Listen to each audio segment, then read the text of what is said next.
بسم الله الرحمن الرحیم. د ټولو ناول د دغه محفل قربا سمید الله شینواری کوم چې د زمون پاکستان سیټ باندې کینډیډیټ دی ماجد علي شینواری اغم دغه یونین کونسل د جنرال سیټ کینډیډیټ دی. زه د ټولو مشرانو د شکو او د زور نور دلته څومره مشران چې دي کشران دي همزولي دي زه ستاسو شکریا ادا کوم. ګرانو ملګرو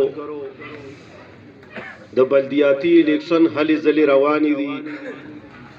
او دا د پاکستان په تاریخ کې په لومړي ځل باندې دا مرحله دلته د زموږ په دې پسمانده قبایلی علاقو کې ایکسپارټ اوی چې ورته وي سابقه قبایلی علاقہ په هغه کې دا په لومړي ځل باندې دا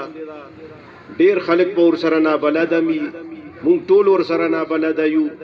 خو ګرانو ملګرو دا یو بهترین سیستم دی چې راغلی دی دلته او دغه سره په لاندې سطح باندې دغه علاقې او دغه وطن او خاص کر دغه غریبی طبقه قسمت بدلیدای شي. نو لکه څنګه چې نور الیکشن مخکې را تیری شوي د تاسو نظر لاندې او د ډیرو د بدقسمتیو او د بدبختیو سره دا قوم پکې مخ شوی دی. نو یو ځل بیا د هغه بدقسمتیو او د بدبختیو سبب دا قوم ما جوړوي. د قسمت ته بدلیدو دا مرحله زموږ راغلی دا په گریوان کې سر ټیټول پکار دی. دلته کنن مونږ راغلی او خبرې کړو دا نه جلسه ده نه مونږ تقریرونه کړو مونږ دلته په جرګه راغلی ځان سره پویو چې آیا دغه بچو مستقبل مونږ په کومه طریقه باندې بدلاولای شو دغه بچو له مونږ په مستقبل کې خیر په کومه طریقه باندې په ځولای کې اچولای شو آیا په هغه طریقه یې په کې اچولای شو چا ټول دغه خاوري او دغه ولس په لمن باندې او تور داغ جوړ شوایو چې د خلکو ضمیرونه به خرڅې دا د خلکو د سرونو سوداګانی بشوي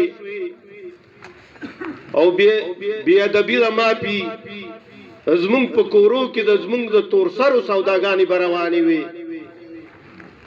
او مونږ به ورته چرچا کې والی او لاسونه به ورته ټکوله او فخر به مون پکړه. نن یو ځل بیا هغه مرحله راغلی ده په گریوان سر ټیټ کړی او بیا خاص کر دا دلته چې ناستې خوګه خېلو ته ماته په دې ټوله ضلع کې داسې یو قوم راوخوا چې هغه په وسایلو په بنیاد باندې دستا قدر شتمنی شته داسې ته خو په کور کې ناستې ته خو په کټ کې پروتې او په هر میاشت باندې تا ته زرونه روپۍ د بالغ لاندې پرتی او دغه باوجود ستا قیمت دی لراغلی دی.